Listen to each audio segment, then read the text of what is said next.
Are you ready?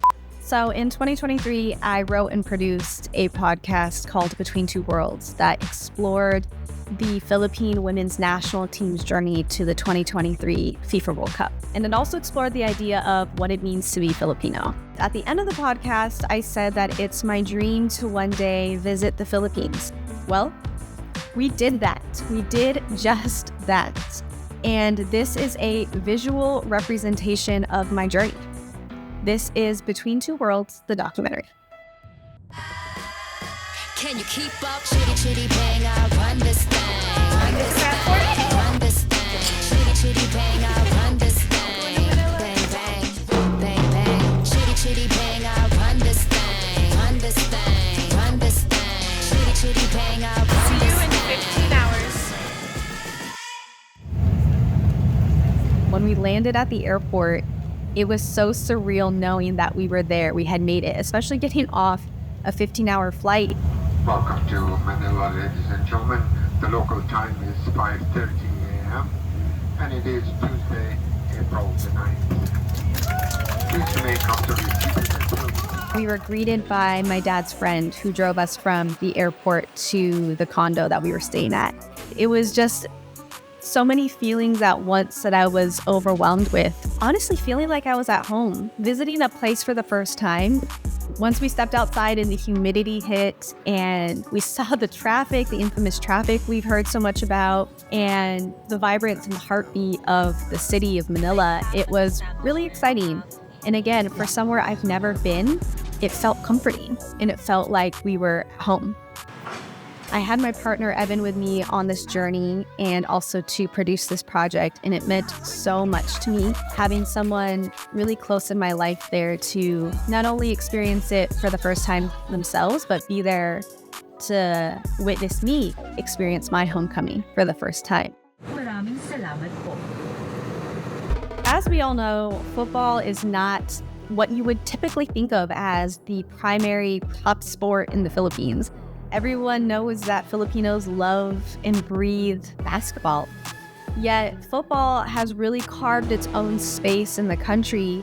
And what was really exciting about this project is getting to bring that to life. And so we really got to explore some of those storylines and those questions. And some of those questions were, where does football stand in the Philippines? And how does a team like the women's national team rise to fame so quickly? And then also, what does it mean for the homegrown players? To get a clearer picture, we've talked to the people that have seen it rise from the ground up. McDaniel with a save! And the Philippines is one kick away from the World Cup! The Philippines is a growing, developing football culture. Imagine football as a person. Modern football in the Philippines is probably 13, 14 years old, starting in 2010. So what were you at 13, 14?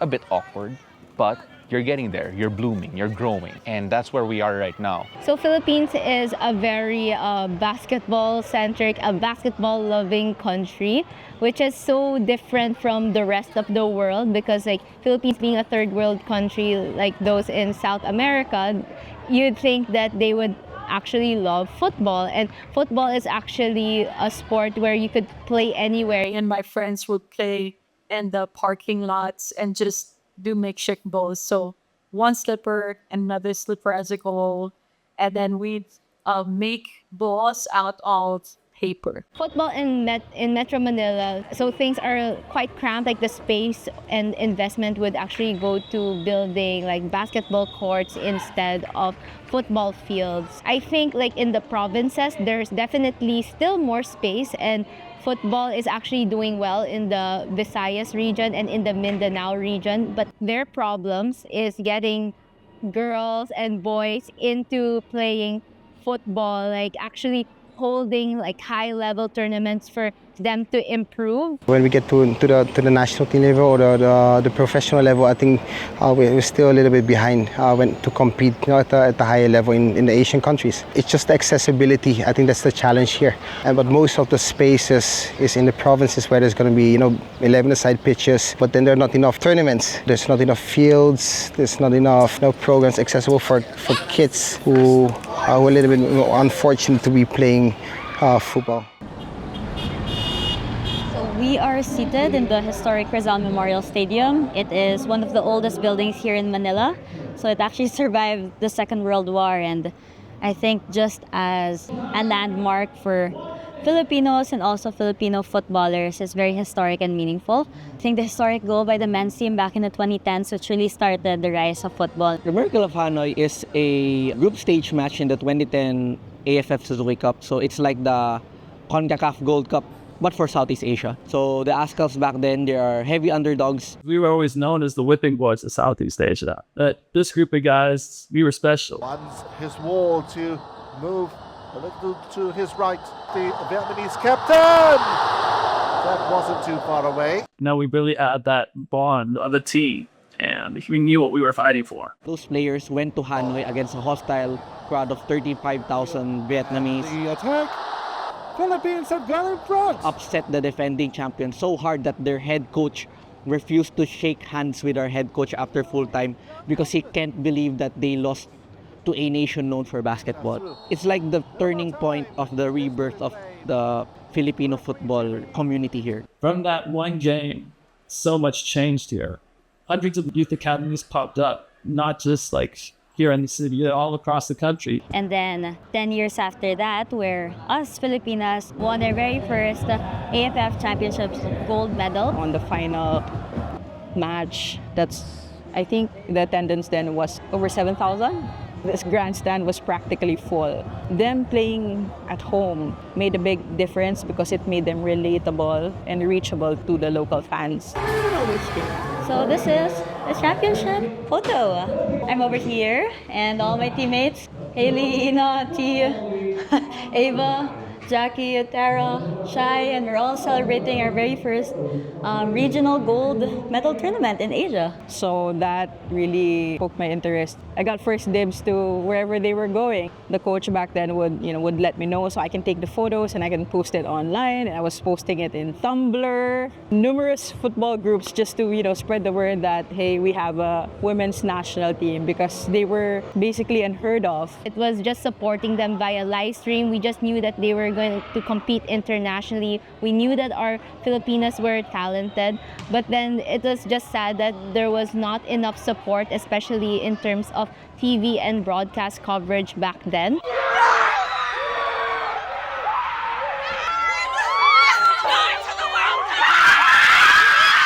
When the Filipinas did do well in the Asian Cup and qualified for the World Cup after beating Chinese Taipei, like the whole country went wild. A lot of Filipinos were a bit confused at first. They were like, oh, what's our women's team doing? Like, how they want what? Like, what does it mean to go to the World Cup? We're seeing a redevelopment of the Filipino football culture.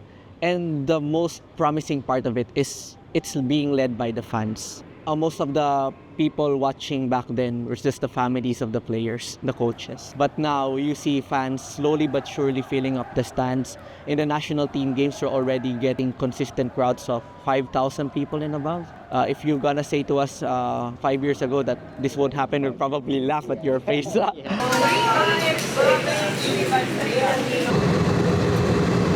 Hearing these stories and learning about how much the sport has grown in the Philippines, it was incredible. But this trip wasn't just about football. It was about getting to experience the Philippines, my parents' home, for the first time. And I just needed a moment to take it all in. We're on vacation finally, a little R&R and break from Metro Manila. Our first stop is in Cebu. We're on Mactan, on this beautiful resort. All we've done is sleep, to be honest. This is our beautiful apartment in Bohol. We took a week traveling to different provinces, and every adventure we took made me feel more connected, not to just the place, but to the people. Sharing a meal, spending a day on the water in a banca, or simply immersing ourselves in the culture. I started to understand why this place means so much, both to those who've always called it home and those, like me, who've always longed to return. But for me, I wasn't just visiting. I was figuring out where I fit in as a first-generation Filipino American. And for so many, football has been that connective tissue to identity. And nothing showed that more than what happened in 2023. Challenge the keeper, put them on their heels, nice. It's Ryan. Eggish right now. High ball to Serena Bolden! And Bolden gets the first goal for the Philippines in the FIFA Women's World Cup! Take a look what that means!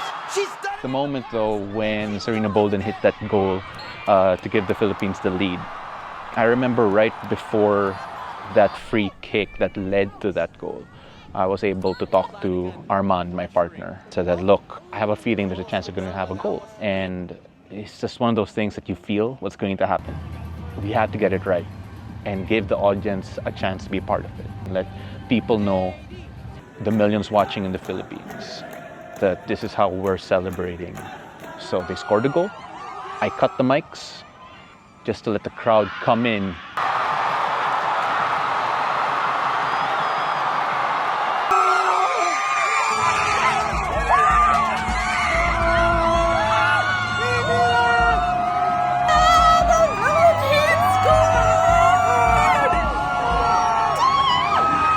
And of course, the historic celebration after historic FIFA Women's World Cup goal. But yeah, Serena Bolden, Hailey Long, Cindy Quezada, Sophia Harrison in New Zealand. So this was the goal. Everyone was going crazy. So this was happening at the same time. So yeah, it meant a lot. That game, that moment, and it's being replayed over and over again by FIFA, by our own women's team, by girls who were impressed that, hey, we won a World Cup game. No one could have imagined we'd be there. It could be a Filipina here in the Philippines, it could be a Filipina in the United States, the UK, Spain, wherever. It made such a big difference and impact.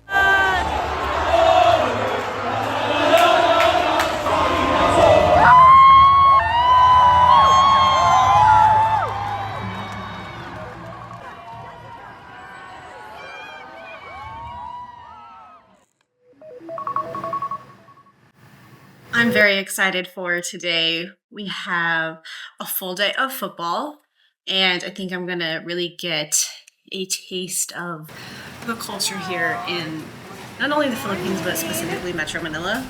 We are starting the day at St. Teresa's College of Quezon City with the STC QC FC girls. These are our girls. Say hi to Miss Megan. Hi! This is Zia, Yas, and Alexa. Nice to meet you. I like your jersey. So this is yours. Oh, thank you. Oh, I'll wear Wow. it today. Ah, I just said I love these jerseys. These are nice. Yeah, thank you. Okay, dear Lord, thank you for another beautiful day. I ask you to please guide us on another football training. When that thing happened, when that national team won, that was something that, brought awareness and the girls' power to be able to conquer the world of football. So I took my daughter to the Rizal Memorial Stadium. She had no idea who the players were. She was clueless on what the game was. And she was just cheering for the Philippines. That's it. Eventually, they were able to get into the final, and she was just going crazy bonkers.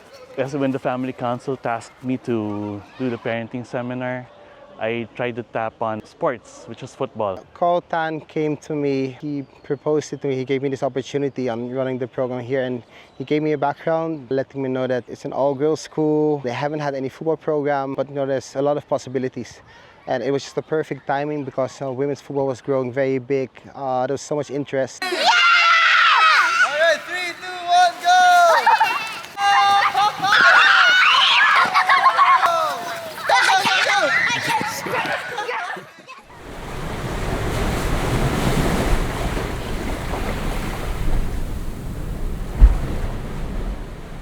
While surfing, we would see these kids along the coastline who wanted to learn how to surf, and we started to teach them how to surf. But of course, the waves come and go, so I realized that I wanted to have more people to play football with, which was a way of connecting to my dad even more. Because my dad was the type of person who would teach football to every single kid he'd find on the street. Growing up with this kind of role model in my life. It wasn't hard for me to connect with the community and to also share my love of the sport of football with them. I'm not a coach, I have no experience coaching, I just have the experience of my dad coaching me.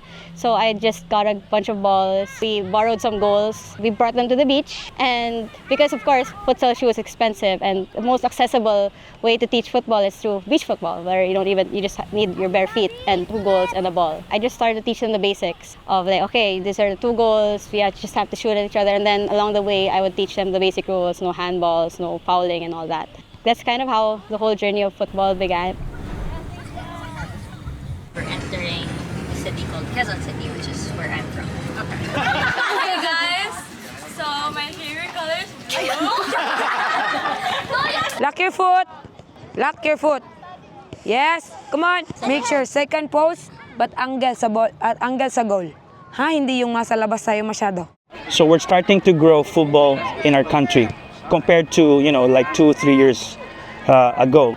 One way is to develop the grassroots. I met with, a lot of people from the local government that are also supporting football, and they're turning a lot of basketball courts into futsal court, which is, I think, a very good idea, that they're starting to introduce football, through futsal in different barangays and cities. At first, we were just looking out for clubs to rent out the field, since it's a new field that was only opened last year. But I met this really amazing coach, which is Coach Let Dimson. She's the former Philippine women's national team coach. She's an amazing person, and I think we just aligned with the goals that we wanted to help grow football here in the Philippines. So interval will be about 10 minutes break, huh? Okay. Interval. Okay. This all start from a dream. So before I was a street vendor, I sell turon saging. Football gives me a lot of things, a lot of opportunity. I met Coach Plagata, who gave me the passions to love this game and to give also the passions and love for the players and to develop the football in the Philippines. In the success of the senior national team when they qualified in the Asian Women's Cup and then going to the World Cup, so I see the numbers of players who are interested to play football. So even before, when we are planning with girls, how we're going to increase the number, so we were trying to get numbers from the grassroots levels, and then how we're going to develop them. And then our roadmap before is how many years we're going to play for World Cup. So before, the planning, the roadmap was 2030, but it happened quickly. Coach Let is one of the most inspirational women I've ever met, and I'm so fortunate that I got to know her. Her story of humble beginnings shows us that your dreams are always possible, and everything she touches is gold. She coaches the best college team, she coaches the best professional team, she coaches the best players, and that speaks a lot about her and her experience and who she is as a person. And the path to growth of football in the country and the path to the World Cup is a little bit different than everyone thought. That was expected to be maybe 2030 or beyond, and yet here we are a decade earlier, and that's already happened. And again, it really speaks to the passion that everyone has for the sport. And also, as the team has grown and as the recognition of the team has also grown, we would really be remiss to not bring up one of the biggest topics that has surrounded the national team, not just the women, but also the men, is what does it mean to be Filipino? Because both of these teams have brought in a lot of heritage players who are of Filipino heritage, but didn't grow up in the Philippines. And what does it mean for the homegrown players? How do we ensure that they are being fairly evaluated and have the same type of chance to grow through the system and one day also be selected for the national team? For someone like Haley Long, who wasn't born in the Philippines and yet is a very influential and well-known figure in the sport, it is more than just a game. It's about finding her space in the community, and it's about inspiring the next generation of local homegrown talent. Coming here felt like a no-brainer to me. I think I spent like 8 to 9 months out of the year here anyways. I just fell in love with football here. I fell in love with the football community, the people, my friends. I've like made my own family here with it, and I just haven't looked back, I have no regrets about it all. I come back because of the people. I come back for my teammates. They mean a lot to me, and they've shown me why I should play and what it takes to play and what it means to play. I can't even put like good words to it. It's beyond me and beyond any sort of purpose I thought I would ever have in my life. I've kind of like fallen into it. They're energetic, determined, passionate, emotional, but they love the game. And I mean, regardless if they're born here, born overseas, born anywhere around the world, that's something that I've noticed with the girls, that they're extremely passionate about where they're from, even if it's not where they're born.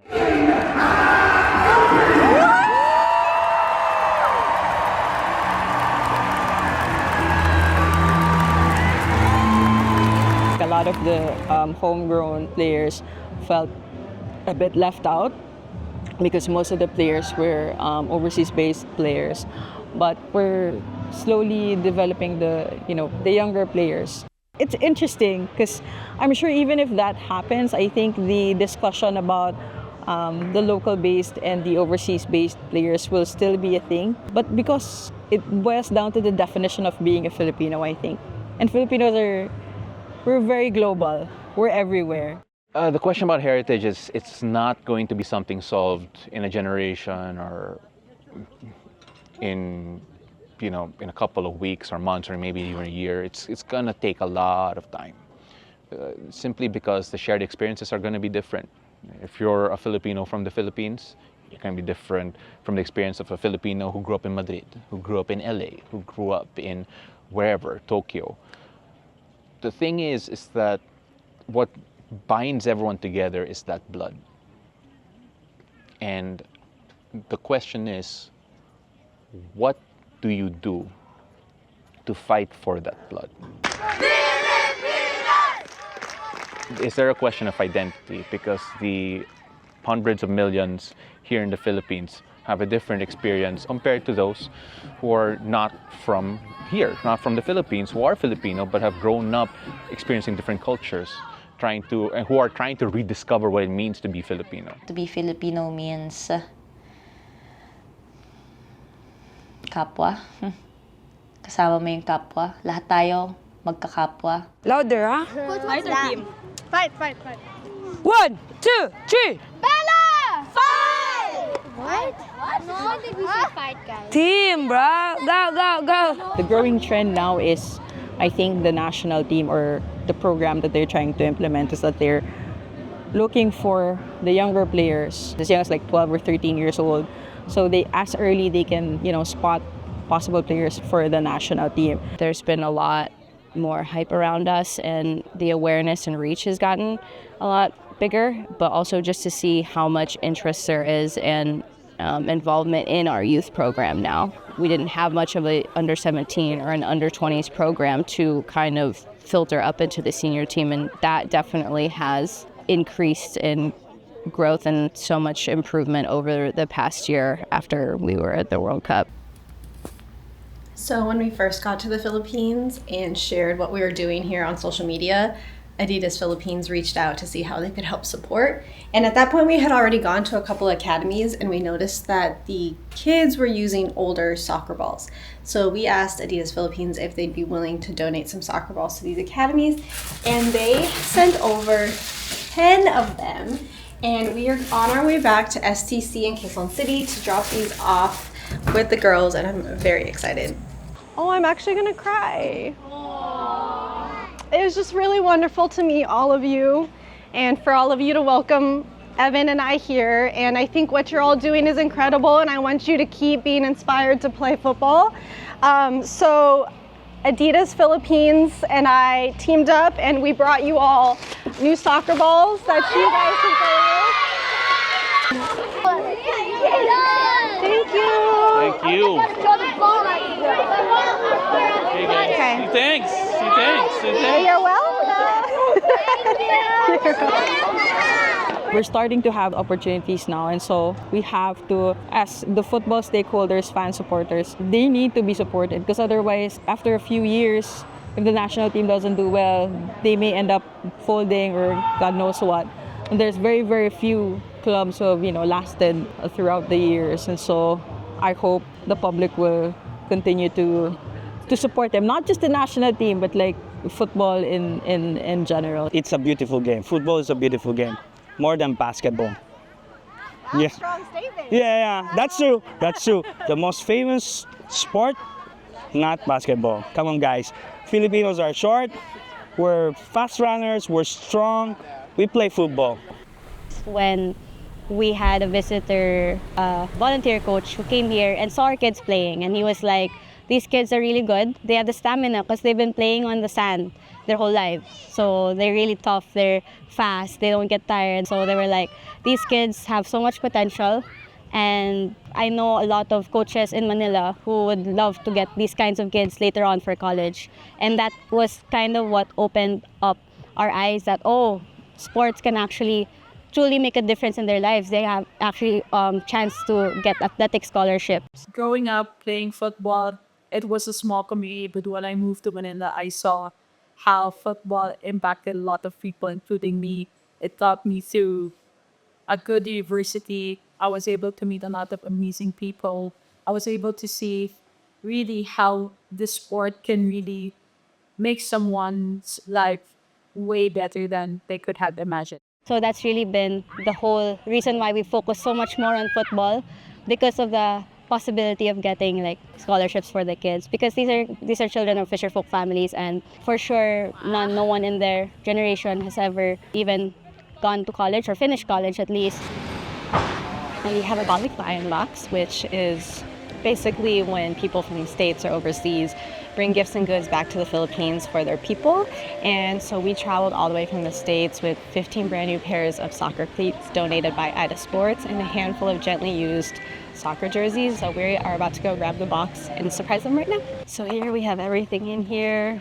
We have brand new pairs of cleats, and what Gabby and Dawn, the co-founders of ANA, shared with us is the girls and the kids of the community have to earn the merchandise with points. So that means doing well in school, cleaning up the beach, participating in their program. That way they can learn the value of earning items and, kind of what the value of $1 would be. So we are gonna go surprise them with all of these goodies. We brought gifts. I brought my first balikbayan box. Balikbayan box? Yes. So,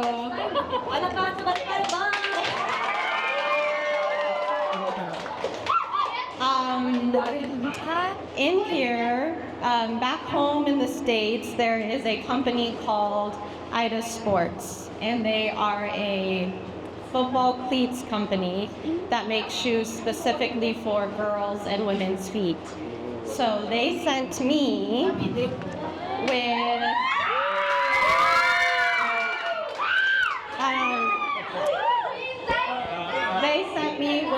brand new pairs of cleats, and then we have football jerseys. One word stood out, which is like opportunity. Homegrown athletes just want the opportunity to play. Oh, great. Because we know that we are capable. We know that we have what it takes to compete against the best with the best. It's just a matter of belief that we can do it with them and the opportunity to be able to get there. The how is a little bit more complicated, but I think it's as simple as opening up positions in the team rosters, prioritizing set number of homegrown athletes to compete, to train, to be in training programs, camps. That's on the top level. On the grassroots level, it's creating elite teams where you identify the top talent from across all ages, right? And there are programs right now in the Federation that are starting to do that, so it is a glimmer of hope, but it's still a work in progress. It really is a lot of like groundwork where people on top need to get their hands dirty in terms of picking out the best, but not from where they are, which is on top, but really going down province to province. There's so much talent. It's a matter of finding them, one, but at the same time, giving them the opportunity to have quality training. I think what I want to say, it's more of like an invite, diba? Why not extend this opportunity to more? Diba? We celebrate like this win, but on the grassroots level, what does that really mean? Diba? Like, yes, we inspire, but I think there's still work to be done between inspiring and actually having an opportunity. And I think the bridge that connects both is action. Diba? What actions are we taking?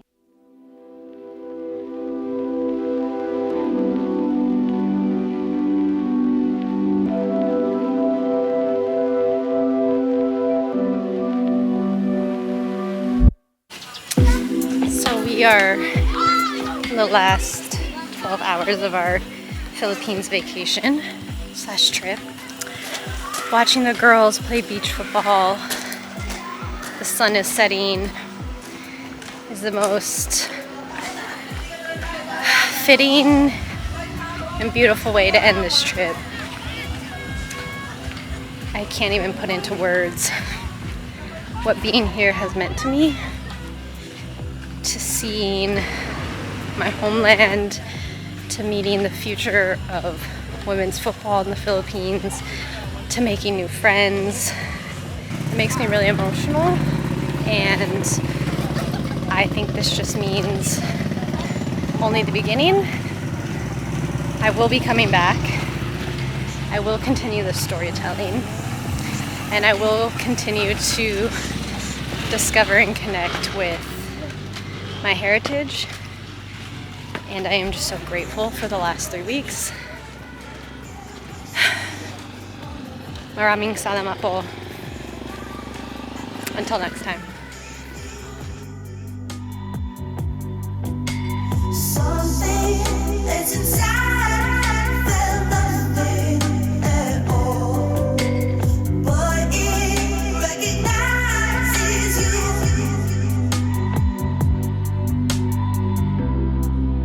Oh, my rage burns in sage. Love how you bring me coffee in bed.